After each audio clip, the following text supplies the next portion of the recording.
E o ato da oposição na Avenida Paulista, em São Paulo, reuniu uma multidão que manifestou apoio a Jair Bolsonaro e também à anistia. Dentre as várias autoridades, Tarcísio de Freitas fez um discurso enfático, defendendo o perdão, a candidatura do ex-presidente e criticando a base governista. A gente tem esse trecho, acompanhe. É fundamental que nós tenhamos Jair Messias Bolsonaro na eleição do ano que vem.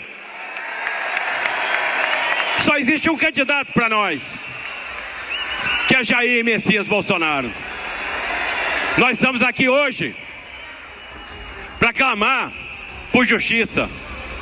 Justiça para Débora, justiça para o Clezão, justiça para o Lucas Mateus, justiça para Juliana, justiça para os ambulantes, justiça para aqueles que estão presos injustamente, aqueles que merecem o nosso respeito. E agora, a gente está assistindo um julgamento. A história tenta ser reescrita. A esquerda viveu de narrativa a vida toda. O tempo todo, a esquerda procurou reescrever a história.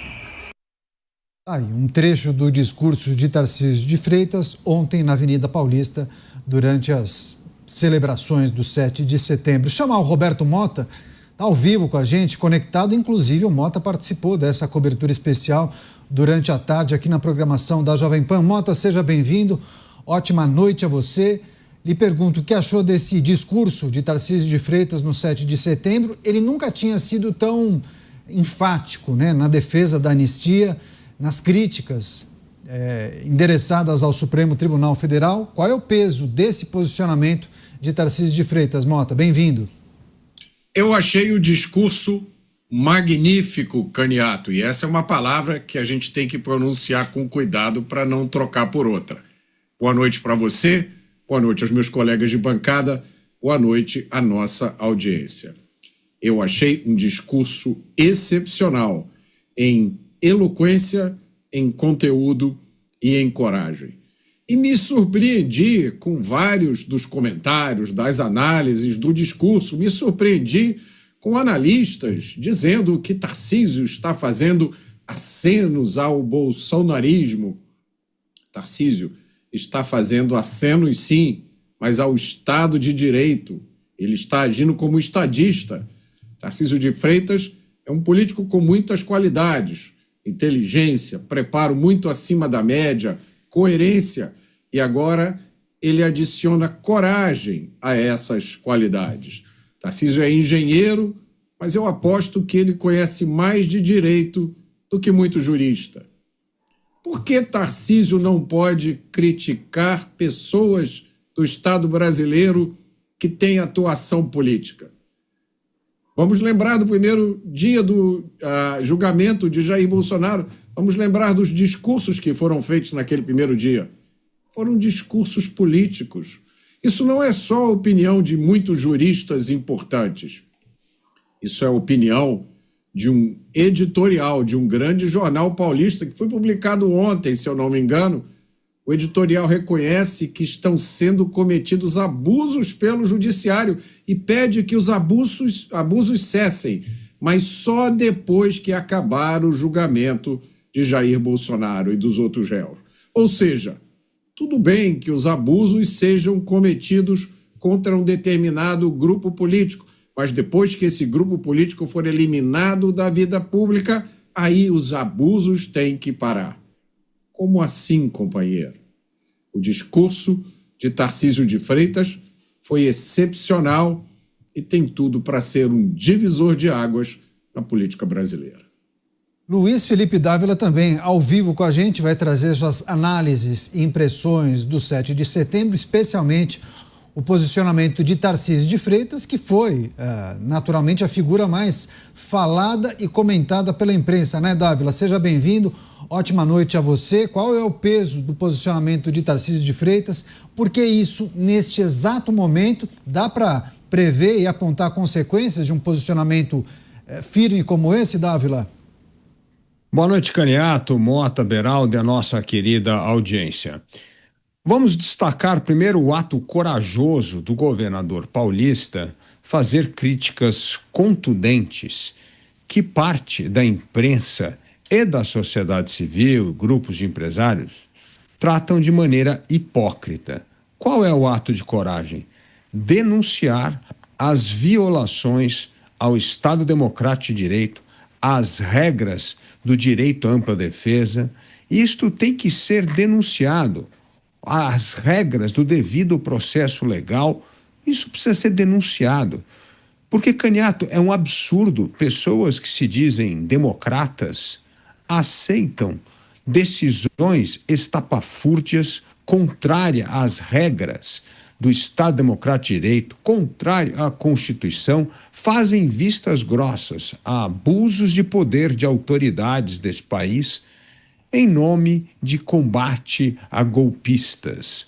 Há pessoas que o Brasil precisa de medidas de exceção. Não, quem acredita na democracia acredita nas regras do jogo democrático, que é por meio dos freios e contrapesos da Constituição e das regras do Estado Democrático de Direito que nós podemos, sim, combater injustiças, fazer com que a palavra daqueles que são os guardiães da lei sejam respeitadas e fazer mais do que tudo isso, defender a liberdade. E isso não vem sendo feito no Brasil ultimamente. As pessoas, como bem disse o Mota, aceitam certas violações da regra da democracia e da liberdade em nome de um certo saneamento do Estado brasileiro de golpistas que infestaram a política brasileira. Não é assim que se faz. É justamente honrando a democracia, honrando a liberdade e respeitando as regras do Estado de Direito é que se defende a democracia. Então, este foi o ato corajoso de Tarcísio. O ato exagerado de Tarcísio foi justamente pender demais para, vamos dizer assim, um discurso mais bolsonarista, que no fundo acaba afastando parte da direita que hoje entende que o Brasil precisa justamente de um presidente capaz de unir os polos da direita, capaz de unir a nação em torno de um projeto dificílimo de saneamento do Estado brasileiro, de reformas importantes e principalmente do enquadramento da Suprema Corte como uma corte constitucional, esta sim, prevista pela Constituição. Pois é, esse último aspecto destacado pelo Dávila, nós iremos nos aprofundar, né? Houve uma mudança de avaliação de Tarcísio de Freitas? Estaria no radar do governador de São Paulo uma sinalização para um grupo em detrimento de a insatisfação de outro? Enfim, a gente vai trazer os apontamentos dos nossos comentaristas em relação a isso. Deixa eu só chamar o Cristiano Beraldo para a gente terminar esse primeiro giro de análises. Beraldo, seja bem-vindo, ótima noite a você, as suas impressões para o evento de ontem, especialmente na Avenida Paulista. Dezenas de milhares de pessoas acompanharam os muitos discursos, mas o foco principal nas falas de Tarcísio de Freitas, criticando integrantes do Supremo Tribunal Federal, defendendo a anistia ampla, geral e restrita e também a possibilidade de Jair Bolsonaro disputar o pleito em 26. Beraldo, boa noite. Boa noite, Candiato, boa noite, Mota, Dávila, boa noite, audiência que prestigia diariamente os Pingos nos Is. Candiato, eu vi dois aspectos dessa, não só da fala de Tarcísio de Freitas, mas do que aconteceu ontem em relação a Tarcísio de Freitas. Eu me junto aqui aos meus colegas no sentido de dizer que Tarcísio de Freitas é uma voz muito importante para se calar diante do que está acontecendo no Brasil hoje. Sem dúvida nenhuma, o Brasil está passando por um momento gravíssimo, onde as instituições não estão respeitando os limites impostos pela Constituição para exercerem os seus papéis. Alguns estão avançando, outros estão se recolhendo, e isso é igualmente grave. Os avanços do Supremo Tribunal Federal são, no meu ponto de vista, no meu modo de entender, tão graves quanto a omissão do Senado Federal e do Congresso, que se submete aos mandos e desmandos de um poder que não deveria interferir da forma que interfere nos demais poderes. Pois bem, quando Tarcísio de Freitas expressa a sua opinião de forma muito objetiva, ele nada mais faz do que sinalizar que ele está, sim, consciente, indignado, está com essa situação toda que está acontecendo, que está pressionando para que o Congresso se mova, para que o Congresso finalmente vote a anistia, para que os absurdos sejam corrigidos. Fez uma referência direta à questão do passaporte e do caderno de anotações de salmos do pastor Silas Malafaia. Então ele se posiciona de uma maneira muito contundente. Porém, tem um aspecto político da coisa. E aí eu chamo a atenção para o que aconteceu ontem. Me pareceu um rito de reiniciação, de reaceitação de Tarcísio de Freitas no seio da família, do seio do poder de Jair Bolsonaro. E por que eu digo isso? Porque não foi simplesmente uma mudança no seu discurso, não foi simplesmente um alinhamento do seu discurso que via sendo bastante mais comedido, ele que manteve durante todo esse período canais de comunicação muito diretos com os ministros do Supremo Tribunal Federal, ele passa a adotar o discurso nos termos que ele está sendo usado, que esse discurso está sendo usado em relação ao Supremo Tribunal Federal por este núcleo mais próximo de Jair Bolsonaro. Só que, além de dar essa sinalização clara para esse grupo, ainda teve o processo de humilhação que ele se viu obrigado a aceitar do pastor Silas Malafaia, quando em público fez críticas muito duras na cara de Tarcísio de Freitas. E ele, apesar de ser governador do estado mais importante do Brasil, de ser uma figura que está aí muito bem posicionada para disputar a presidência da República no ano que vem, aguentou esta humilhação calado. E ao ouvir as palavras proferidas por Silas Malafaia, qualquer pessoa que tenha sangue nas veias, que tenha vergonha na cara, sabe que é preciso muito sangue frio para ouvir o que ele foi obrigado a ouvir e ficar quieto e sorrir e ficar ali com o discurso paz e amor. Portanto, Caniato, o que eu vi ontem foi um rito. E eu sinceramente acho que este rito não tem a ver com a certeza de que Jair Bolsonaro tem que ser o candidato, caso contrário não haverá eleições. Não. Foi um rito como parte de um processo para que Tarcísio de Freitas seja o candidato, não apenas do Centrão, como ele vinha se comportando, mas também da soma de forças entre o Centrão e o PL de Bolsonaro. O governador de São Paulo ironizou o discurso democrata da esquerda, citando alguns acontecimentos do passado e até o apoio à anistia. A gente tem esse trecho, acompanhem. Eles dizem que foram responsáveis pela luta pela democracia. Justamente eles que assaltaram bancos, que praticaram atentados terroristas, que cometeram assassinatos e que se beneficiaram da anistia. Aqueles que hoje falam sem anistia foram beneficiados pela anistia no passado. Se o PT existe hoje, é porque houve anistia em 79, senão não existiria. Aqueles que gritam sem anistia foram justamente os beneficiados pela anistia. Passar para o Roberto Mota, ele vai trazer também a impressão sobre esse trecho destacado por Tarcísio de Freitas, né, Mota? Esse paralelo que o governador de São Paulo faz em relação à anistia. Muitos que hoje falam e acabam defendendo nas redes sem anistia, no passado enalteciam esse instituto e foram beneficiados com a anistia que foi dada após o regime militar. Mas queria que você também, no complemento, fizesse a reflexão sobre talvez um exagero no posicionamento de Tarcísio, talvez um posicionamento que até afaste alguns eleitores de direita que viam nele talvez uma figura mais moderada, porque eu vi de ontem para hoje justamente muitas reflexões nesse sentido, Mota. Moderação na defesa da verdade é serviço prestado à mentira, né? Eu não me lembro exatamente de quem é essa frase, talvez seja de Olavo de Carvalho, mas acho que essa frase se aplica. Eu tenho visto, Caniato, nas últimas 24 horas, alguns comentários que eu classificaria de extremamente absurdos, que eu realmente não sei o que se passa na cabeça das pessoas que dizem isso. Eu ouvi pessoas dizendo que não pode haver anistia agora, porque a situação de agora não tem nada a ver com a de 1979. Naquela época eram presos políticos, agora foi gente que tentou golpe de Estado.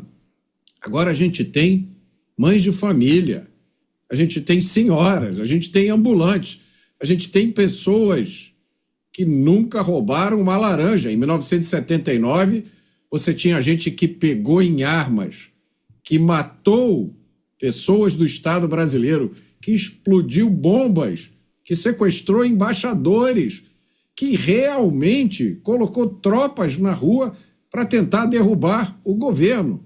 E foram todos anistiados. Então eu fico ouvindo esses comentários de que agora não pode ter anistia, porque houve uma tentativa de golpe de Estado. O que aconteceu no Brasil nos anos 60 e nos anos 70? O que é terrorismo? O que eram aqueles grupos armados que agiam aqui? E o governador Tarcísio, com a sua brilhante oratória, ele foi no coração da questão. Se não fosse a anistia de 1979, eu acho que a gente pode dizer não existiria o governo atual.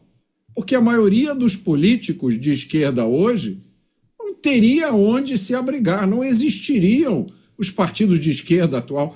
Muitos dos cardeais que estão ou em primeiro plano ou por trás, nos bastidores, são pessoas que se beneficiaram, direta ou indiretamente, da anistia de 1979. Então, a demonstração de hipocrisia dessas pessoas, ao dizer que a anistia não se aplica, sem anistia, isso é assustador demais, Caniato. Isso me lembra o livro 1984. É isso que nós estamos vivendo.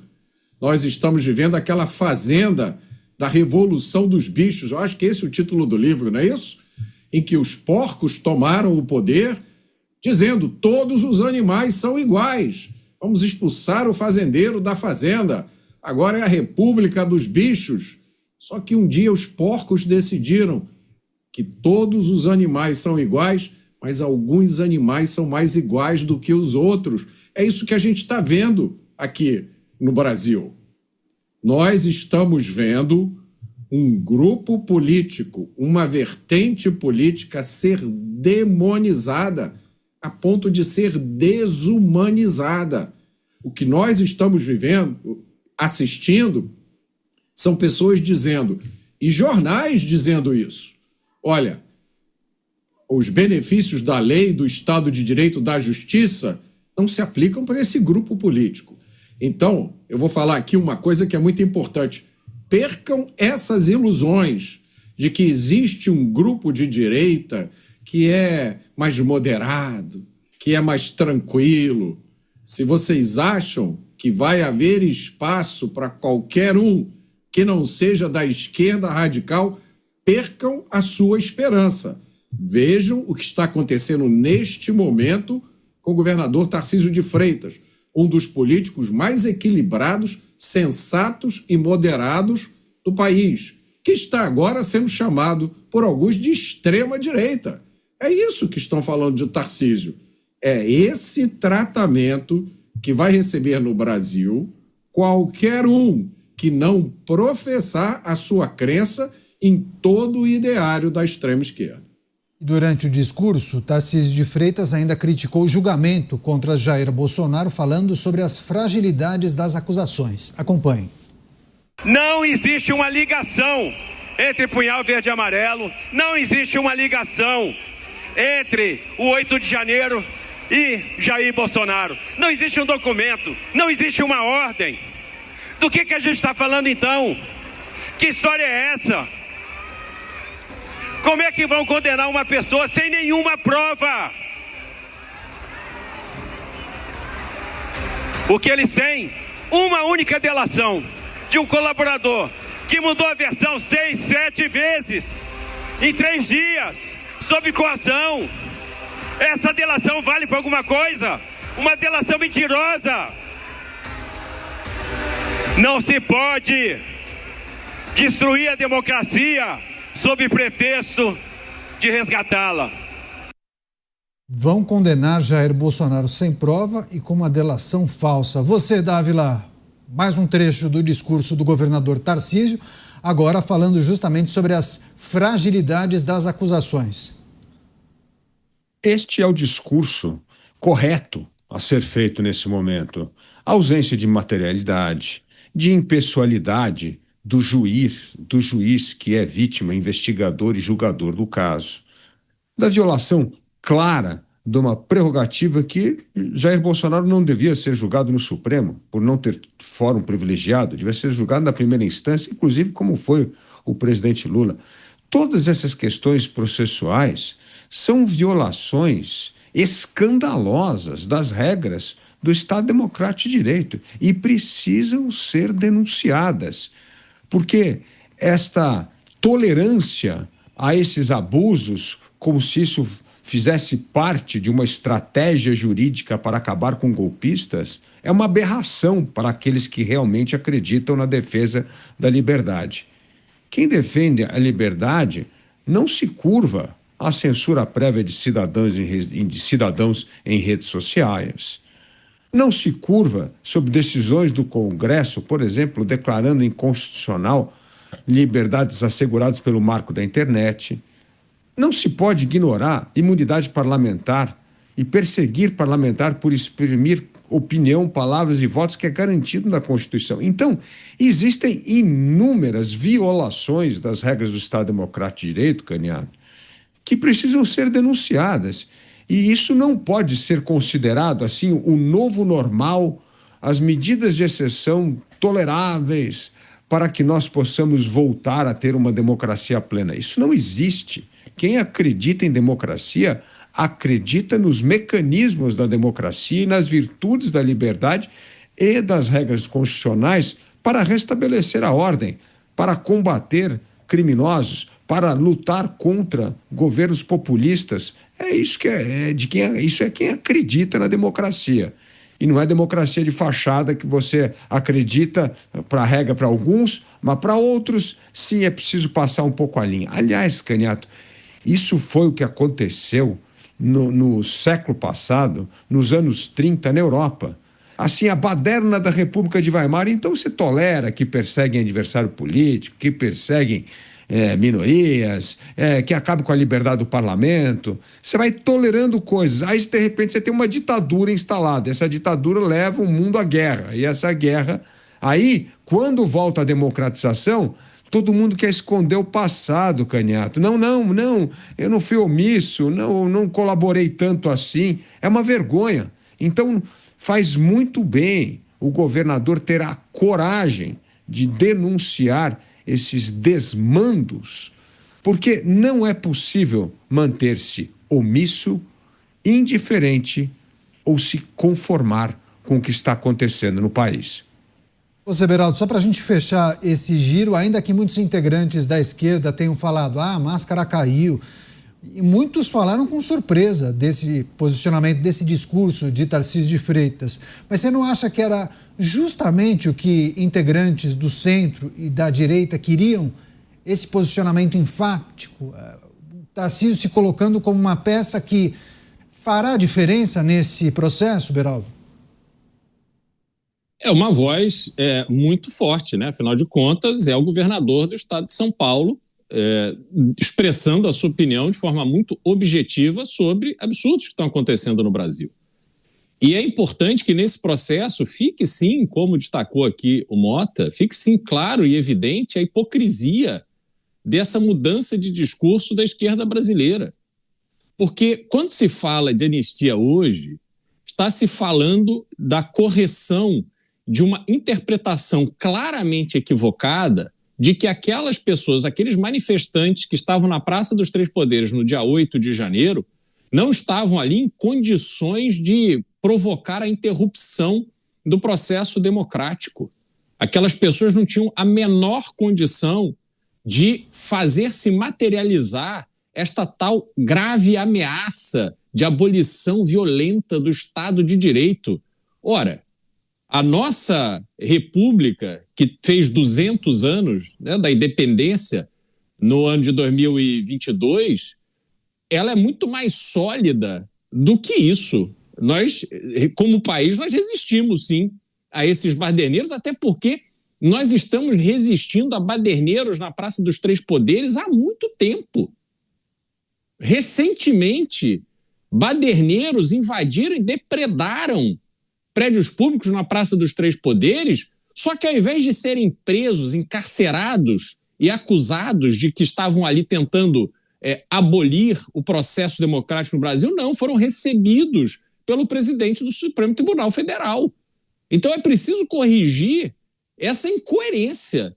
Por que, quando se manifesta a favor de um grupo ou de uma ideia, se recebe toda a força, o vigor, a violência dessas autoridades máximas do judiciário brasileiro, mas se você está ali protestando e depredando em nome das suas ideias, das reservas indígenas, da defesa da floresta, disso e daquilo, contra algum voto do Congresso Nacional que vai aí nessa linha dessa defesa ideológica que se faz de determinados grupos no Brasil, por que isso não só é tolerado, mas é abraçado, é acolhido? Então, essa é a hipocrisia, a incoerência que precisa ser corrigida.